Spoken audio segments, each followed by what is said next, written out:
Ladies and gentlemen, we're going to continue our standout series by looking at Lady Ashvane today. So this is the first big step up in difficulty that you're going to find when it comes to the Mythic Eternal Palace. It was a huge jump if you watched the World First race. It took the US guilds over a day to kill this, and it's likely to be the first time you guys go, okay, time to get serious about this raid, and now we really need to start focusing up and min-maxing, proper min-maxing, which is something that is very enjoyable if you do it right, especially if it's outside of the realm of gear. So min-maxing your gear is something you can do anytime, any place. You don't really do that in the raid.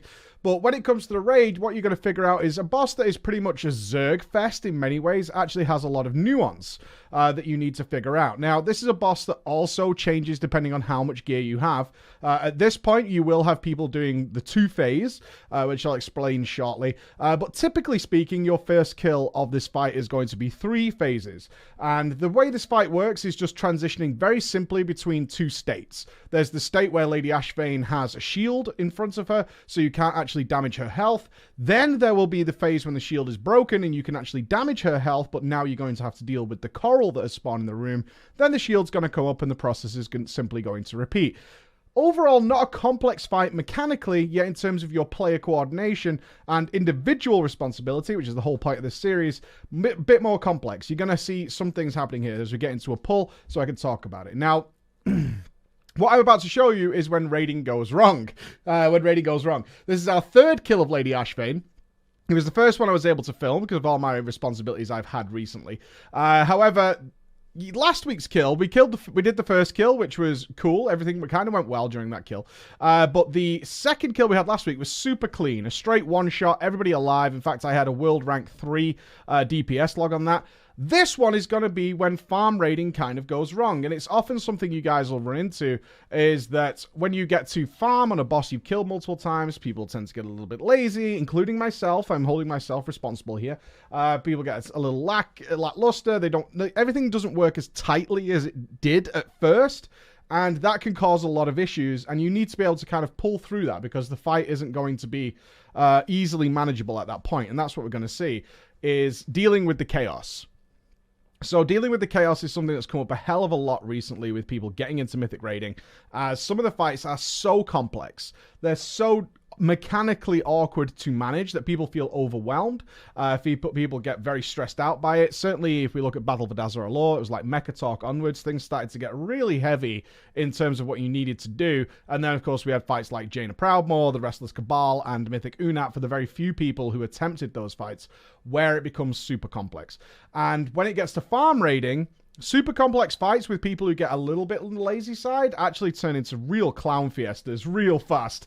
And that's kind of what we're going to see here. So the way you manage this fight, you'll notice I'm not using any cooldowns. My cooldown is here. You can see this lovely little blue icon. That's my main DPS cooldown. I'm not using any, and that's because we have to manage this fight appropriately in terms of burning its HP. One thing I really love about this fight as these briny bubbles come out, which are going to be a problem shortly, is that you might get to the end of the fight and there's like 3% left, like 3% HP. Now, your initial, again, common sense reaction, which would be incorrect, would be to assume that we need to do 3% more damage, like in the burn phase, which isn't actually how this fight works because of what I just explained to you with its different phases. In fact, what you need to do is find 1% in each of those 3 phases, and that will equal the 3% that you're looking for at the end of the fight. And that means that you're going to be moving when people use their DPS cooldowns around. So in this case, some people blow their cooldowns at the beginning. I don't. I wait until I burn the HP, and that's going to burn enough HP combined with the other players who are doing the same thing to equal the amount of HP we need in the end. And that means that you kill it that way. So in fact, in this fight, you can know you're going to wipe when the boss still has like 72% health left. Right? And it puts that second shield up because you're just not going to be able to make up that lost damage that you had in the first phase in the other 2 phases where you can actually do DPS to the boss. And that means you have to restructure the fight from the beginning instead of looking towards the end where you're trying to do the execute and all that kind of stuff. So getting past that, that's the basic mechanics. And in most cases, it's a it's kind of a crowd situation. So you can see some little optimizations I do, and you guys can do as well, is I store these lunar strikes, as you can see here, for when the briny bubbles come. So a few seconds before briny bubbles, which of course encase people in these bubbles, as you can see here, I store my lunar strike, which is a more AoE centric spell, and I store it for when the briny bubbles are coming. I'm just going to throw on usually a sunfire, and I'm just going to lunar strike these things down, and they died really quickly, so there was not much point in me dotting them at all. Now we get stage 2. This is where things are going to go really badly for us, and we're not going to realize it because of the nature of this fight until much later, so we're going to have to start making some adjustments. During this phase, I'm going to pop my cooldowns. As you can see, I actually had a proc there, so I'm going to use the proc first. Before I go into my cooldowns, I'm going to redot, and then I'm going to pop my cooldowns effectively. There it is, and off I go. And so this is me doing my biggest nuke ever. As you can see, I'm not even on the damage meter right now, but hopefully I will appear at some point. Now, here's the upsurge. Now, this is timed very well. As you can see, we get a stampeding roar, because we're about to go and cut the coral. And cutting the coral is going to fuck us over completely. So one thing that we realized very early on, even though you can watch videos of this fight and kind of get an idea of what's going on, is cutting too much coral is actually a bad thing and leads to bad DPS. And the reason is, for every coral we cut, that requires several soaking pools.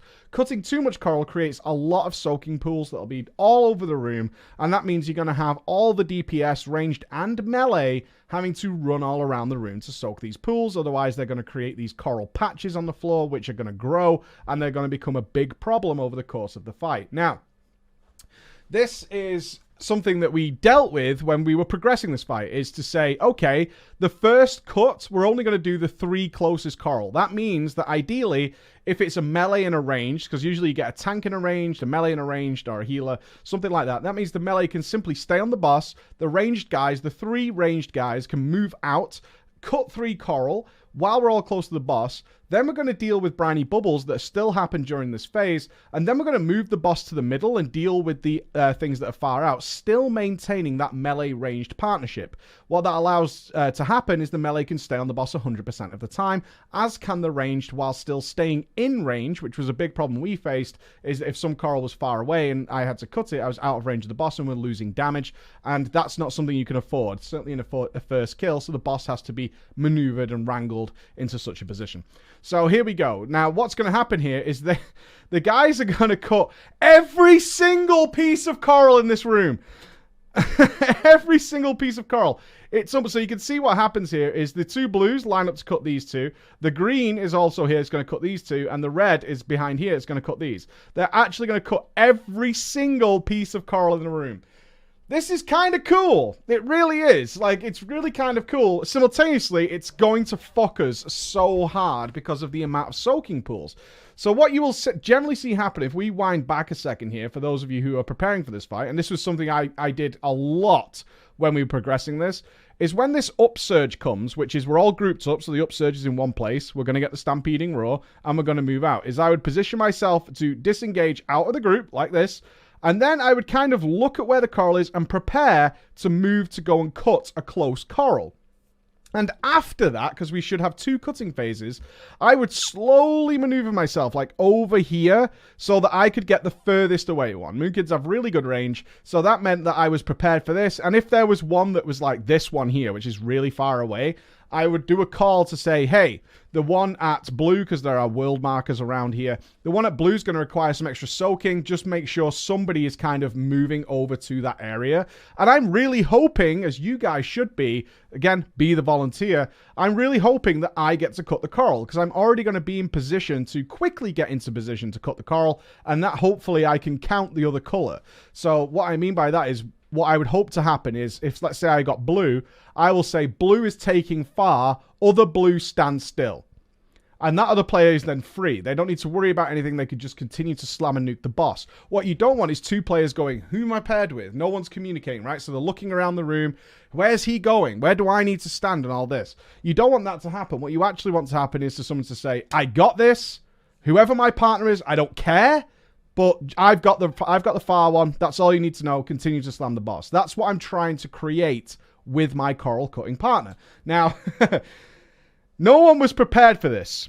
As you can see, I am in no position to reach soaks that are over on this side of the room. There's very little I can do to help this scenario out. And same with players that are back here. Like, it's very ridiculous to try and get over here. So we're kind of assessing like, oh shit, the whole room is full of them. And as we jumped around here, you can see we missed one of the soaks. Ugh! So in some ways, you might think to yourself, okay, we don't have to do a single cut on the next coral cutting. That means we could slam the boss harder, right? Kind of, but without this soak being missed, this coral patch is going to cause us to have huge issues later in the fight, and it is absolutely not something we would try and do during progress, is to cut all the coral, because we know this is going to create a problem. Briny bubbles are going to stack up, we're going to move back into position, and at this point, I'll be honest, on comms, we were kind of impressed with ourselves and really didn't think, because our damage is very, very high, as this is a third farm kill, and we've got a lot more gear and stuff like now, is our DPS is extremely high. So you can see the coral cutting team this time is just chilling near the boss. They're just making sure they don't cut other players. As simple as that. And we're down to 66%. Like, after the first burn phase, it's not even finished yet. We're going to finish at like 65. Yeah, 65%. That is a ridiculous 64%. We're at a ridiculous amount of damage. Huge amount of damage. Like, too much. It doesn't need to be that high. That's crazy. We've burnt so much of the boss in phase 1 that at this point, based on what I told you earlier, in our heads, this is a free kill. Like, there's barely anything that could stop us now. We could go through a phase of awful boss DPS and still be fine, which is unlikely to happen. Or is it? Or is it? Now, again, a little bit of laziness is about to occur. So we're going to get briny bubbles coming up. Now, one thing we said is that the briny bubbles need to stack against the wall on the other side of the boss. This means that the briny bubbles can go off. They have a large AoE circle around them, which will bubble other players.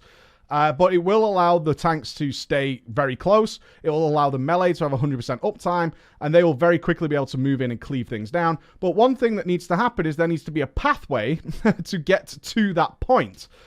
Yeah, that's not really going to happen here.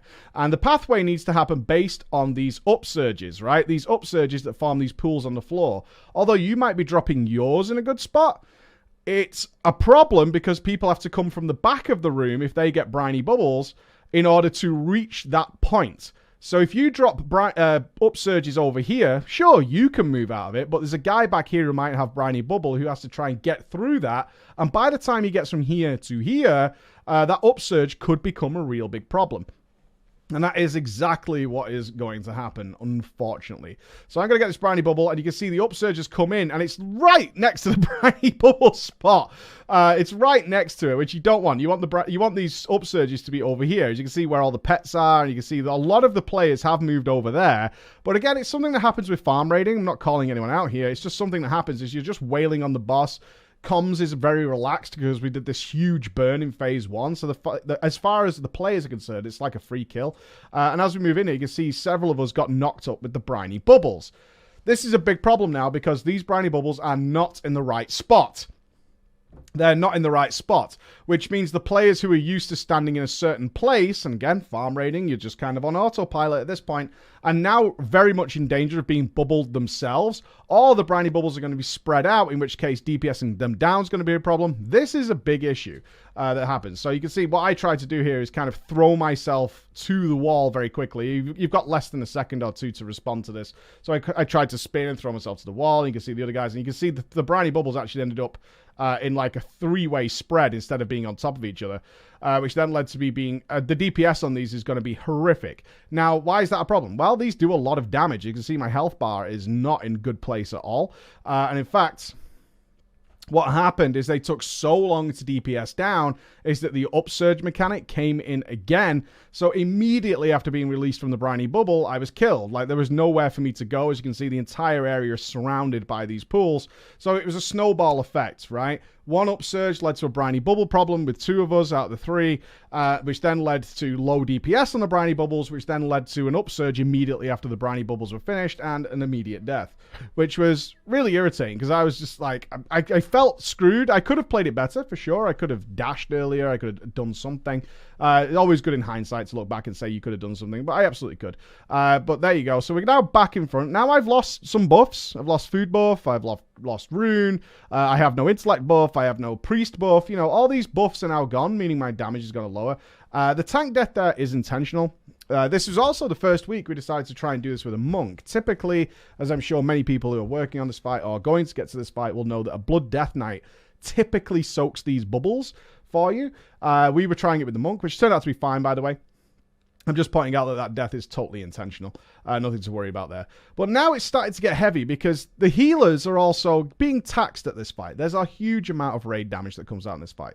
And having all that extra damage to be dealt with is an issue. It's a really big issue that you don't want to deal with. Now, what you're also going to be noticing over these next few moments is that we're now in the second HP burn mode of this fight, is that the room is really starting to fill up. And the problem with having that patch earlier on is you can see here, this room is starting to run out of space way more than it should do at this point in the fight. Like, it's starting to bite us in the ass already. This creates way less travel options. And I'm sure at this point, you can see again, me moving to the middle. So if you are progressing this fight, this is something I would recommend, if you're ranged, of course, is to, as soon as you're going to do this coral phase, move to the middle so you can help people out. Because if you're likely to be paired up. As you see, we have a hunter paired with a fury warrior. The tank is paired with another hunter, and we have another hunter who's paired with a demon hunter. So 3 melee, 3 ranged. So all we really want to have happen here is we want the hunters, the 2 hunters,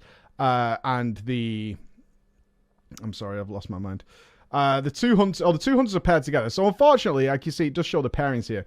It's probably the demon hunter's going to shoot out, or the fury warrior. They're both got high things. We just want the hunter to go out, leave the tank in range, and the other 2 hunters that are paired, so can do whatever the hell they want to do. But try and keep them melee. Yeah, you can see the demon hunter went out, and the fury warrior stayed in, and that's what's supposed to happen, is get these close ones. You can see the blue went for here, and so on and so forth. Now we've cut some pools, but you can see this patch is not going anywhere. So I'm trying to position myself to get the double soak there, help out as much as I can as things start progressing onwards. So we're trying to manage this. Now I've got Briny Bubble and I'm miles away, and this is super unfortunate, but we're going to be fine. Again, it's prepared for, because some of you are probably saying, if you move out far enough, what if you get Briny Bubble? You're going to be able to make it to the spot. Yeah, you've got to be prepared for that. So although I'm telling you, if you're ranged, you know, move out and get ready to cut some coral, also be sure that you might have to run back to a position. So make sure you could do those things. As you can see, we made it just fine.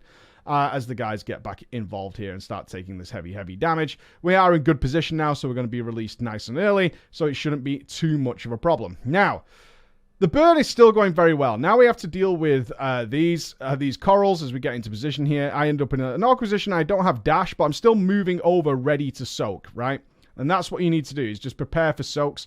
And unfortunately, I believe another one gets missed because we're DPSing the boss. And this is what kind of happens on farm, is you just get into this Zerg mode. We're all guilty of it. It's nothing strange. We're all guilty of it. But now we're moving into what is actually considered to be the hard part of the fight. Now, some of you will notice just how godlike the HP of this boss is. And for those of you who are curious on damage, what you're going to see is a lot of the guys are running the Ink Pod Trinket, I believe is what it's called, that stacks up a buff, a debuff on the boss that will only detonate at 30%.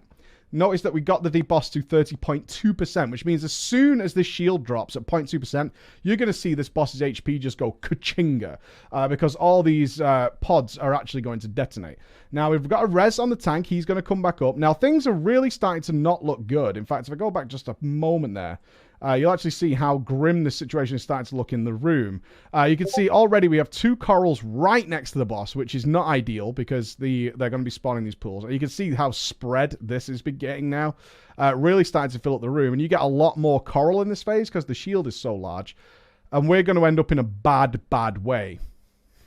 A really bad way that we hope we don't get. So I've moved in here. This is my position because this is what I'm talking about. You have to adapt to the scenario. Take the options you have. What are the problems we're facing here? The room is far more enclosed than we would typically like to see.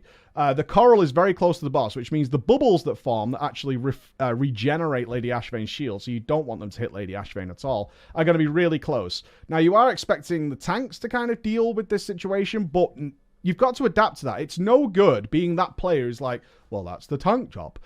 You know, you can't be that guy because that's not what's going to get you the kill. And usually first kills, unless you're waiting for the perfect pull, which is unlikely, you need to be able to adapt to what's going on and say, maybe it's time I took some debuffs, right? I need to help out, because if that bubble hits the boss, it's definitely a wipe. A story I have here for you is a huge argument I got into with a very close friend during Lich King Heroic Progress. I was tanking, and I had Defile. So I had Defile on me, which meant if I was to move to a certain scenario, move into a certain direction, I was definitely going to hit people with Defile. This was like before we had some of the mobility options we have now. So I told everybody very clearly, it said Defile on me, which means you have like 4 or 5 seconds before it goes off. It's very quick. But I screamed into comms, like, everyone get away from the boss for a second. Because there's nowhere I can move this with the boss following me that won't hit you all if you're just following the boss. I can't do that. So get away from me, and I will move it immediately after Defile with a charge or whatever, and I will be clear and we'll be fine. We'll be totally fine. And nobody did, and the Defile hit and they moved away. And the comment I got back was, from one of the guys, it's up to the Defile guy to move away. We don't move. So I said, well, I'm the tank, and in this scenario that we were in, with the position we were in, is like there was no way of getting out. To which he agreed. He was like, no, you couldn't have gotten out. So I said, that's why I told you guys to move. He said, but we don't move with it. And it was this very rigid process that he had in his mind, that when Defile comes, the Defile guy moves out, and that's A plus B equals C. Where sometimes when you're doing progress, B doesn't work. So you need to do A plus C equals D, right? You need to work all these things out in order to get to the correct answer and be ready to do that. So you can see some slight adjustments in my gameplay here, because things are not looking good. Like, it's very clear to me and to everyone else right now, and certainly to our raid leader Alex, that this isn't a good scenario that we're in right now. Despite the whole raid being alive, despite the HP of the boss being a godsend, like, this is so easy to do. The problem we're running into is becoming very clear that we've taken way too much raid damage. These bubbles are actually going to be a big, big problem, and we're going to have no more room to deal with this fight. So you can see these problems happening very early on based on what's happening, right? And this is something you guys need to get used to, and raid leaders who are watching this especially, this is something you need to be aware of, is problems before they become a problem and how you're going to solve them. Because we do have time to fix this. We've got a long way to go with this shield. So we have time to kind of deal with this. So which calls are going to start being made. One of them is move the boss a lot. That's one of the calls we're going to make here. Usually we wouldn't need to do this because the room would be relatively open and spread, and we wouldn't need to do this. But based on the current situation, we've got to start moving the boss. So get moving the boss. Also deal with upsurges and briny bubbles. Briny bubble position has also changed. Dealing with the chaos. Everybody has to think fast in order to rescue this scenario, because if anybody gets locked into this rigid mentality, which typically would be, oh, briny bubbles, they go to like the right-hand leg of the boss, right? No, because we're having to move the boss a lot. Look at the coral scenario. We can't do it the normal way. You've got to change up your game plan. And everybody has to be on board with this. And the way you do that isn't by like panicking. It's by your raid leaders and by other players communicating and saying, we really need to move the boss. Make sure you play the briny bubbles further along this time. A very simple, easy command, very easy to understand, that people can get on board with, and you can see it's going to work, because the briny bubble is going to go off, and we're just going to pull the boss on top. You can see how we cleared this situation up. This is going to buy us more room with these bubbles. This is fine. This is plenty to deal with. As you can see it going in there, someone runs out and grabs it. You can see the one coming in here. And we're tucking our upsurges around the side because we're not moving the boss anymore. And now we're starting to get some semblance of command here on what's happening. But everyone's really starting to pay attention now. You can see how much we're starting to move this boss. I'm actually pulling back out of the way to try and help as much as I can and giving the tank space and movement. Everyone's kind of panicking. There is a definite panic situation happening here, which is very unfortunate. So now I'm watching these. You can look at my camera. Just look at my camera. I couldn't give a shit about the boss. Couldn't give a shit. I'm bloodlusted right now, but it doesn't fucking matter. I couldn't give two fucks about what this boss is doing. This is all I care about, because if one of these bubbles hits this boss, it's game over, we're done for. So all I'm doing is spinning my camera. What's the bubble scenario? Okay, I've got briny bubble. Once again, you can see the upsurge was in a bad spot, so I maneuvered around, making sure we were good inside the barrier, trying to get some damage down. But this is going to be tricky now. You can see our Guardian Druid is running around as fast as he can. He's already got 14 stacks to try and pick this up. He's doing some good work there and trying to absorb all this while we're taking all this extra damage. But the healers are now going to be running on fumes. Really running on fumes. And look at this room!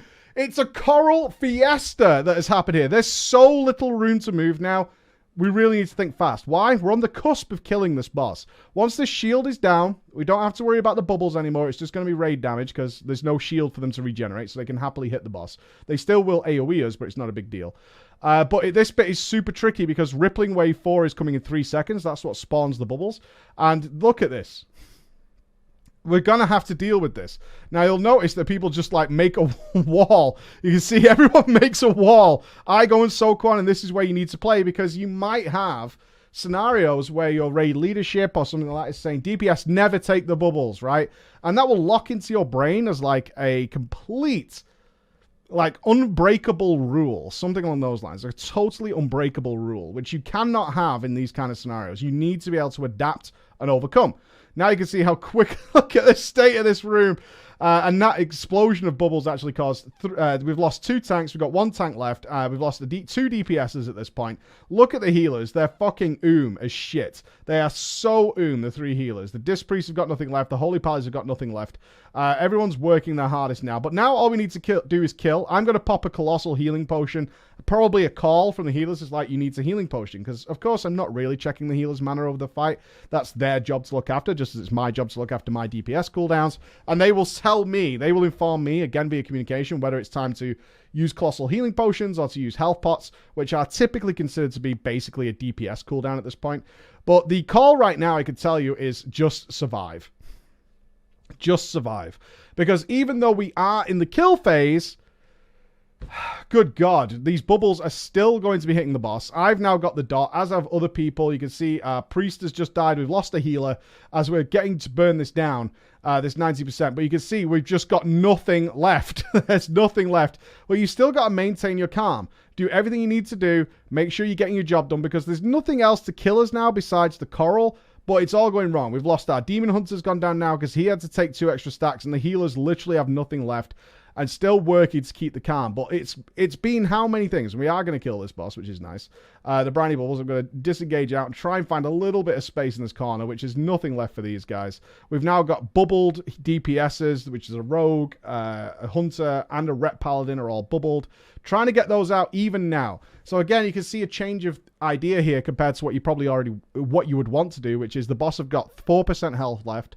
We want to burn the boss, but we're probably not going to do it because the tank's bubbled, the DPS are bubbled. You've got to switch off. As much as every instinct you have is to just burn the boss right now, you have to switch over and do the other jobs. You've got to make sure it's done. Then we can get back with everybody free and start doing big DPS. Watching out for these cutters. And again, look how tight this is. This has really gone wrong. Where we do score the kill with so many dead. 1, 2, 3, 4 DPS dead, 2 tanks dead, and a healer dead. And do manage to take it over as the new guys. In fact, we did have several new guys who had never seen this fight come in for this kill and bring Ashvane down. Look at how many different things we did there compared to the ordinary strat. That's what I want to get across here, is how you do that and how you think about it. Because a lot of people think it's sort of on the fly. Like, I need to be some sort of individual skill master in order to accomplish these things. When it's not. It's about recognizing the problems early and then adapting them to what the ordinary strategy is. What is the ordinary strategy? Are there things that now no longer work? So when we get to Zakul, which will be coming up in the next day or so, we're going to see like where the Delirium Realm, which is a very important part of the fight, goes wrong. And we're going to have to adapt on the fly in order to secure that kill. And that's something we're going to have to do there. But it's all stuff we recognize early. As I said earlier, we recognize these problems from when we got to like 70%. As soon as we broke that first, as soon as we broke all that coral and left that patch early on, we knew there was going to be a problem later on. Again, when we missed another soak later on, we knew there was going to be a problem. The video has crashed for me, which is unfortunate. But you can see step by step, moving through there, how I adapted, how other players adapted, how everybody kind of went, okay, plan A isn't working, but we can skew to plan B by doing this, this, and this, and that might rescue us, and in this case it did. Sometimes it won't. But I hope that's how you understand when problems are happening, is how early you can recognize them and start putting plans in place in order to get around it. It's a key thing towards progress rating that people need to know and understand if you want to have success. A big problem I have with a lot of players who are super rigid on the tactics, like there are times and a place for it, and you'll recognize them where the tactic has to be super rigid. Typically on high dance fights, like Helya, for example, or Operator Thogar, which are just, or Jaina Proudmoore, a more recent example, which are just a dance. There's nothing else for you to do. There's no way to stand out. But in scenarios like this, when raiding goes wrong, there's lots and lots of ways of adapting this fight. Thank you so much for listening, guys. Good luck on your Lady Ashvane. I'll talk to you soon. Bye-bye.